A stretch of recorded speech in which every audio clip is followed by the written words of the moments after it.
Que les bénédictions soient, que la lumière engendre toujours la lumière et éternellement la lumière. Aya Namaste, chers toutes, chers tous, bienvenue à notre nouvelle émission spirituelle sur cette chaîne de partage de connaissances métaphysiques, connaissances originales et profondes. On m'appelle Sri Joseph Arondino, je suis instructeur spirituel, je suis métaphysicien, je suis dignitaire authentique de la tradition hermétique. Alors, nous allons aborder aujourd'hui un thème en fait, un thème qui va, je vais dire, hausser notre descente dans la profondeur de la connaissance hermétique. Ouais. Un thème qui va faire couler beaucoup d'encre. Ça, je vous assure et je vous avertis. Mais en fait, un thème qui va révolutionner les choses dans les années à venir. En vérité, je vous énonce ce principe.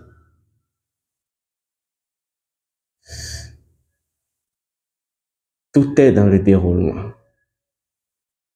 Tout est dans le déroulement. Ensuite, fixez vos esprits. Ceci étant dit, le thème d'aujourd'hui s'intitule La légende Sodome et Gomorrhe, technologie et métaphysique. La légende Sodome et Gomorrhe, technologie et métaphysique. Alors, pour commencer, je tiens d'abord à saluer la hiérarchie spirituelle.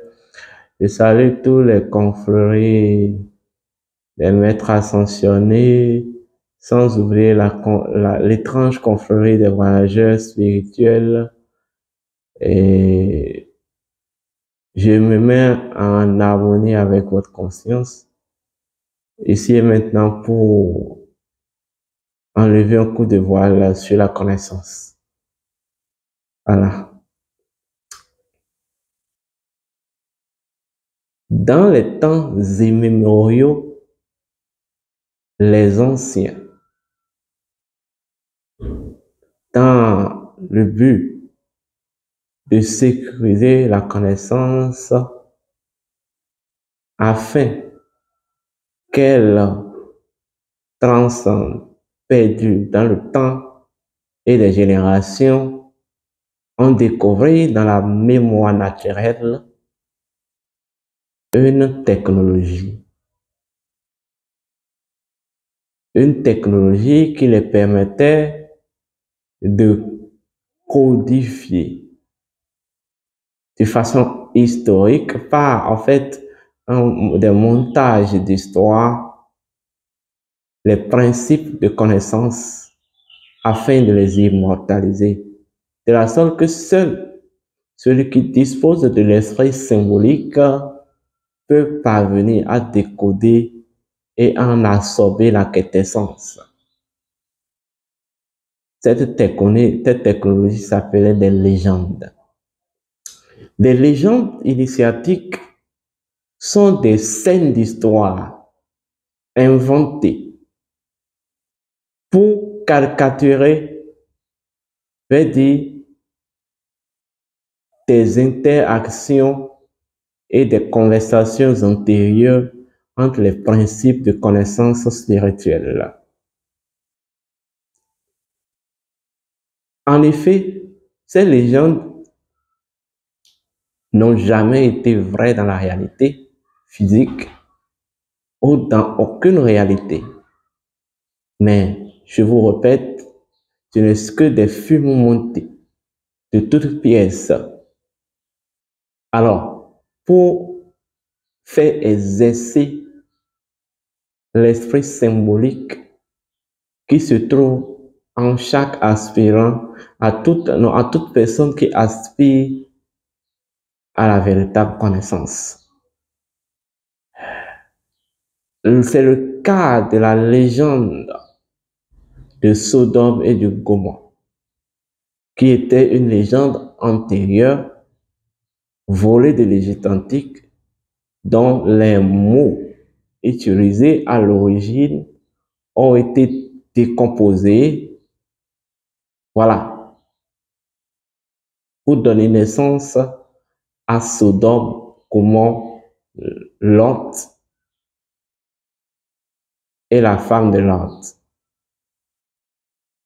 En vérité, je vous le dis, Sodome et Gomorrhe, cette prestigieuse légende connue dans la Bible des chrétiens, n'a jamais existé. Ça a toujours existé sous la forme de légende, mais cela n'a jamais existé sous la forme de réalité. Cela n'a jamais existé sous la forme de réalité. Nous allons commenter un peu la musique. Voilà. Vous savez, cette légende retrace l'historique du combat de succession au trône du dieu Osiris entre le principe Horus et le principe Sectien. C'est l'histoire ancienne de deux grandes forces. Il s'agit de la force sexuelle universelle et de la force spirituelle universelle. Dans la nuit des temps, les deux grandes forces ont toujours déterminé l'équilibre de l'astre de milieu. L'astre du milieu. Les deux grandes forces ont été toujours en même temps, ou ont toujours représenté le soutènement du trône de Geb, sur laquelle s'asseyera le pharaon. Rentrons dans la profondeur de la chose. Puisque la légende dit, dans les temps immémoriaux, existaient deux villes connues sous le nom de Sodome et de Gomorrhe. Alors, nous allons aller progressivement.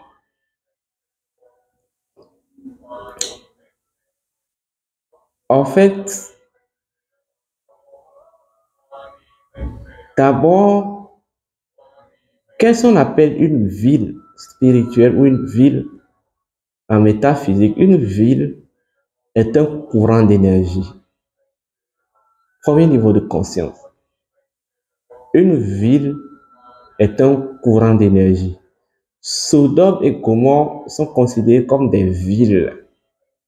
Donc, principiellement parlant, c'est des villes, ça veut dire, donc, voilà, c'est des villes, principiellement parlant, ça veut dire que c'est des courants d'énergie. Deuxième niveau de conscience. Vous entendez certainement parler du dieu Horus, dont l'agrégat, son agrégat principal est son œil. On parle de l'œil d'Horus, qui représente le portail entre le règne souterrain et le règne céleste. Mais en même temps, en fait, l'œil d'Horus, c'est ce que je vais appeler le corps du soleil. Est-ce qu'on comprend? Ce réceptacle, en fait, j'ai dit, le point de stabilité spatiale du soleil. Donc, on va dire c'est le réceptacle du soleil dans l'espace. Je parle de l'œil d'Horus. C'est l'unique canal qui parvient à absorber le soleil, à la contenir et à la diffuser dans tout l'espace. Vous comprenez? Mais en même temps, l'œil d'Horus est le portail des esprits qui doit quitter l'existence à leur essence première et de leur essence première à leur existence. Est-ce qu'on me comprend?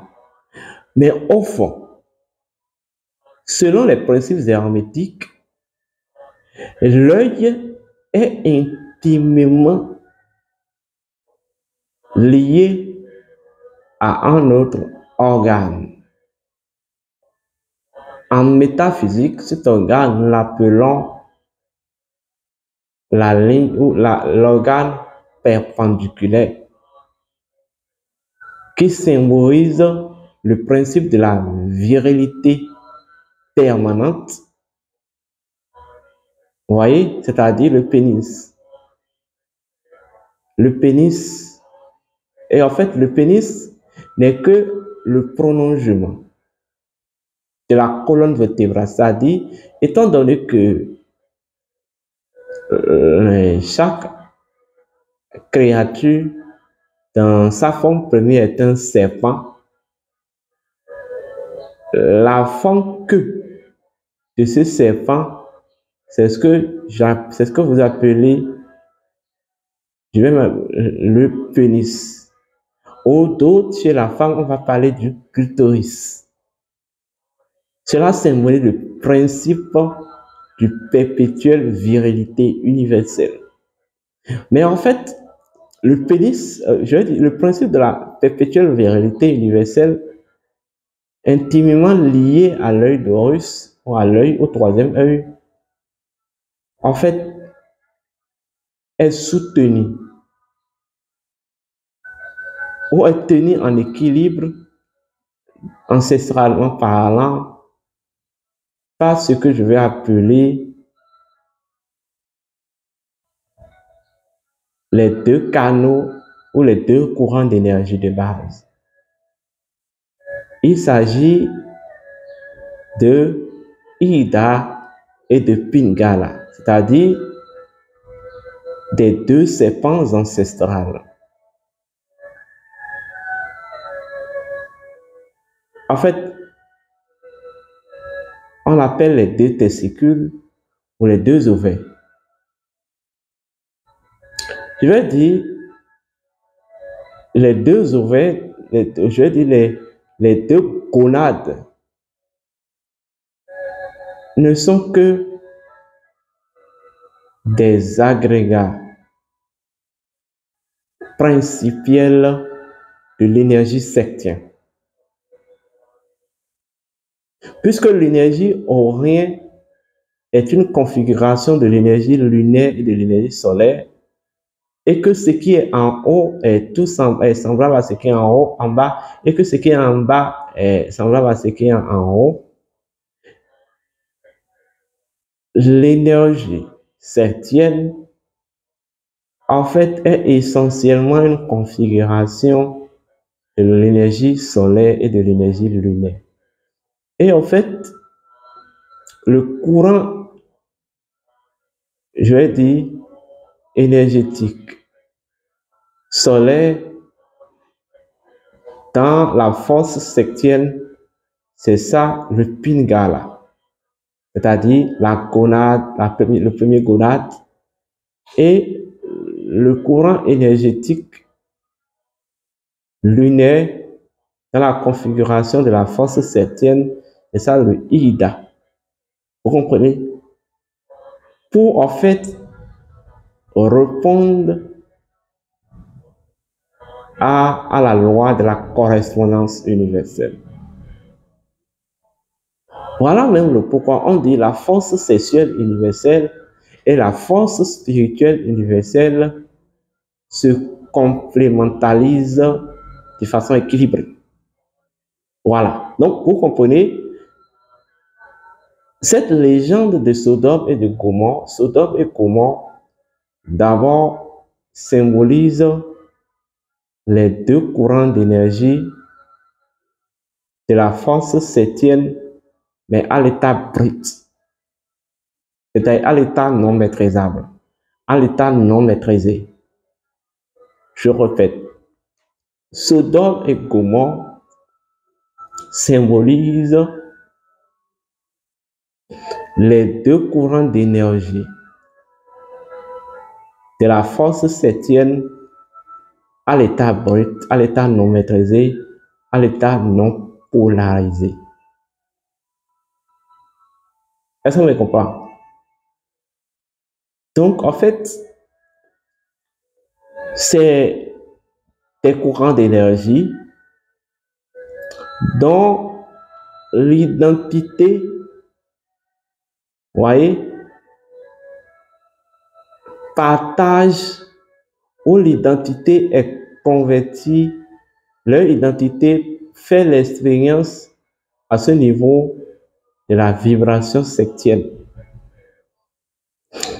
Voilà même le pourquoi, dans la légende, vous allez entendre parler de la sexualité dans les deux villes. En fait, c'était pour dire quoi? Lorsque les deux courants d'énergie, solaire et lunaire, dans leur état brut, selon la configuration de la force septième, ne sont pas encore polarisés, ne sont pas encore maîtrisés, ils demeurent et demeurent en quelque sorte le messager, les messagers, je veux dire les serviteurs de la force septième dans toutes ces configurations. Ça veut dire quoi? Ils deviennent même des porteurs, des porteuses, ils sont en ce moment des porteuses de l'énergie de l'homosexualité. Vous comprenez bien ce que je dis déjà. Voilà. Donc, voilà le pourquoi. En fait, ces villes abritaient des énormités de sexualité. Maintenant, vous allez entendre, dans la légende, il est précisé que les énormités de ces deux peuples faisaient que Dieu a décidé de finir avec cette ville. Et en fait, pour finir avec cette ville, qu'est-ce qu'il a fait? Il a envoyé du feu et le feu a brûlé toutes les deux villes. En fait, vérité, qu'est-ce qui transmute?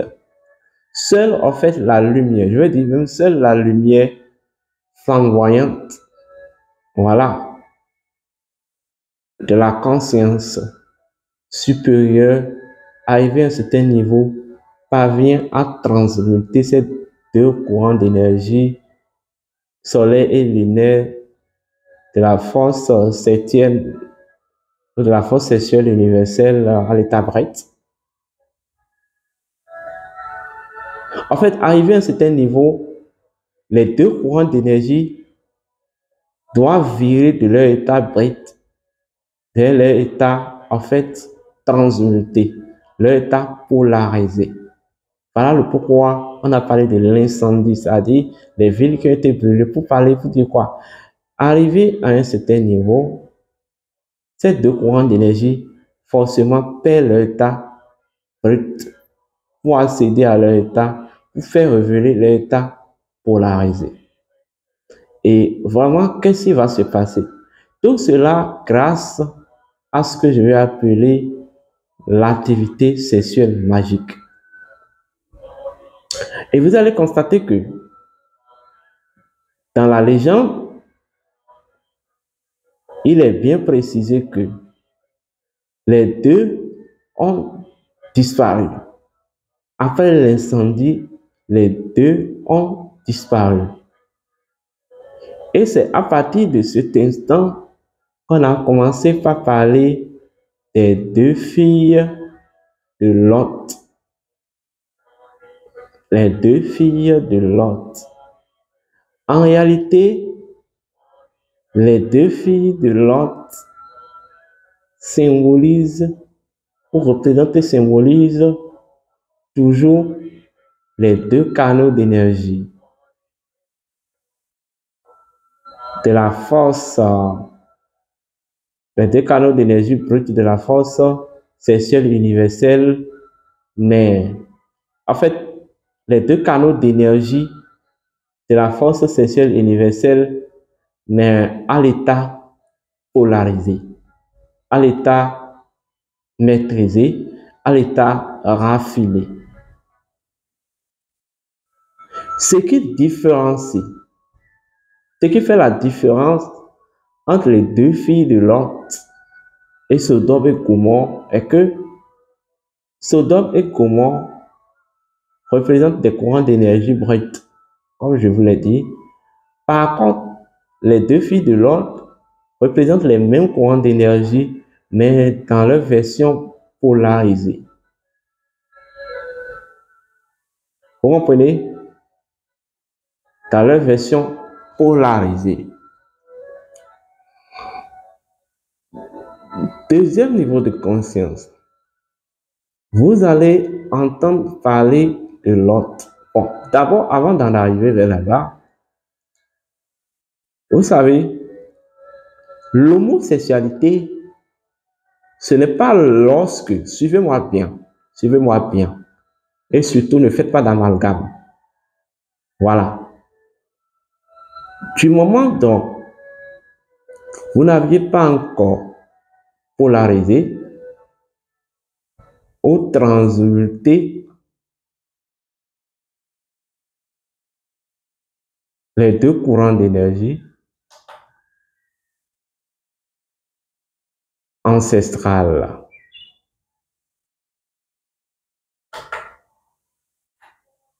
Les deux courants d'énergie ancestrales ou les deux courants d'énergie, voilà, soleil lunaire, de leur état brut vers leur état polarisé, vers leur état, je vais dire, raffiné.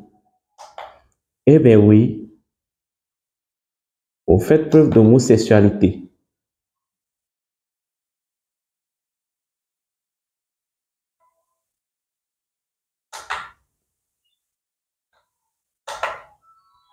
Vous faites preuve d'homosexualité. Vous comprenez? Vous faites preuve d'homosexualité. En fait,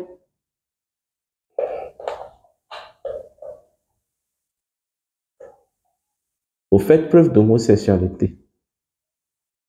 Vous pratiquez l'homosexualité. Vous voyez? C'est un acte sexuel. En fait, toute énergie sexuelle, qu'est-ce qui se passe? Toute énergie sexuelle non maîtrisée ou non transmutée demeure une énergie sexuelle, une énergie homosexuelle.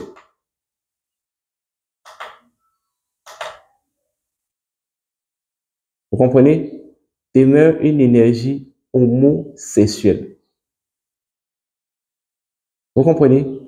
Mais du moment donc en fait, quand on dit en fait l'homosexualité, ce n'est pas lorsque une femme et une femme se réunissent, font l'amour, non.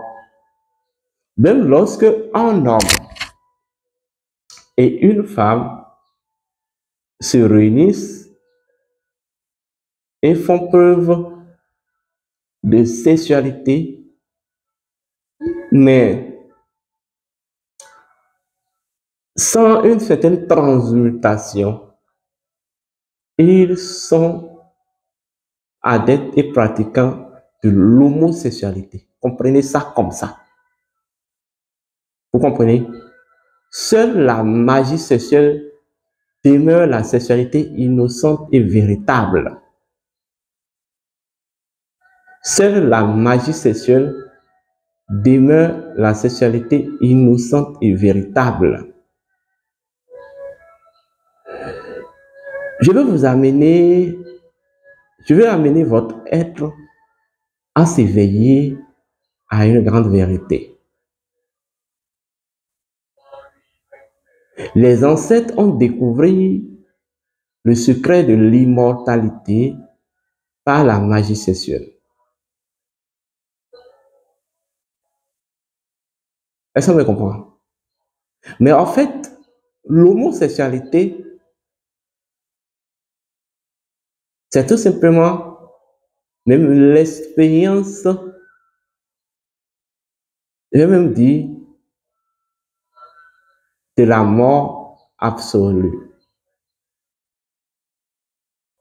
La préparation à la mort éternelle.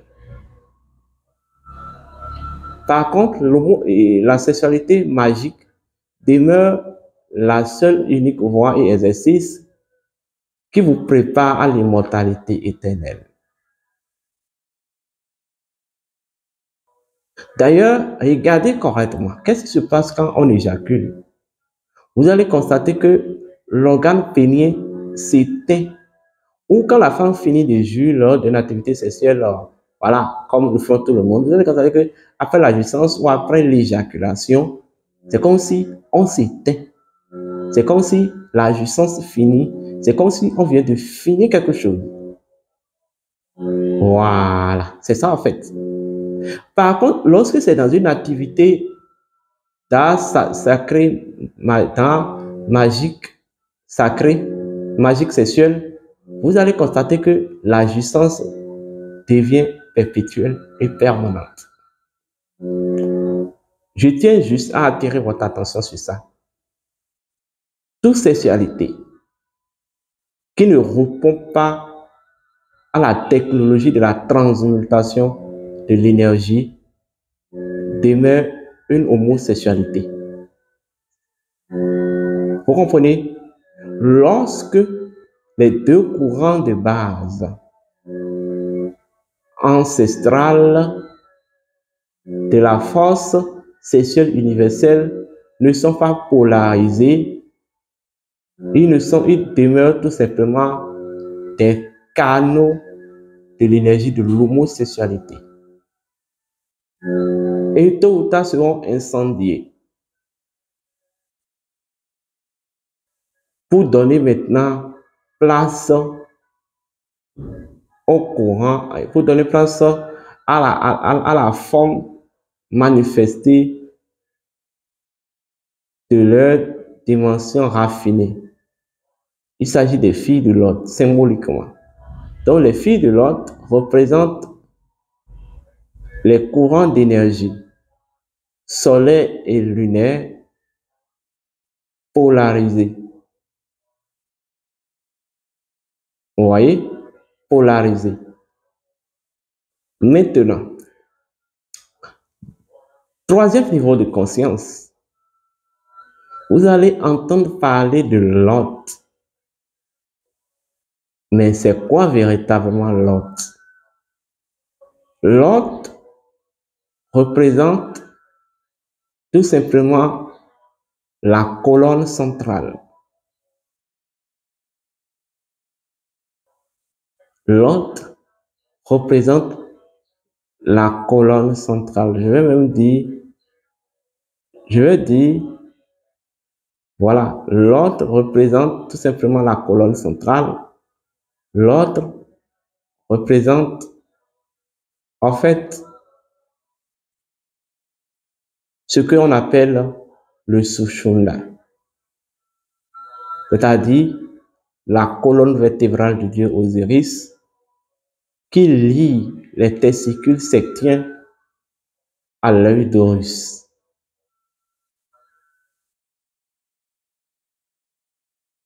Est-ce qu'on me comprend?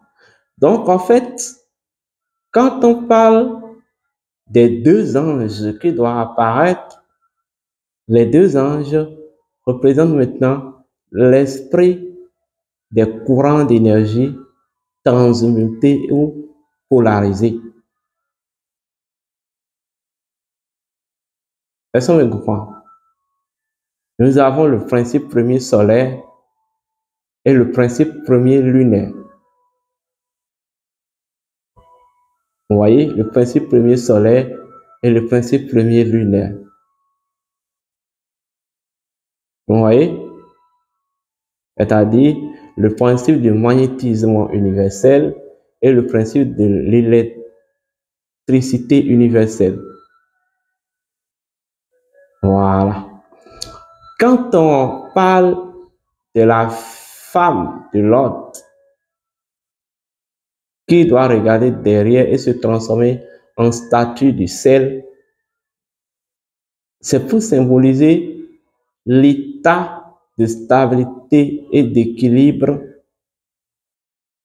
tout simplement de la force du centre, c'est-à-dire la femme de l'autre transformée en statue de sel est en fait la stabilisation. Vous voyez? La stabilisation, la canalisation de l'énergie sexuelle universelle et de l'énergie spirituelle universelle. Voilà.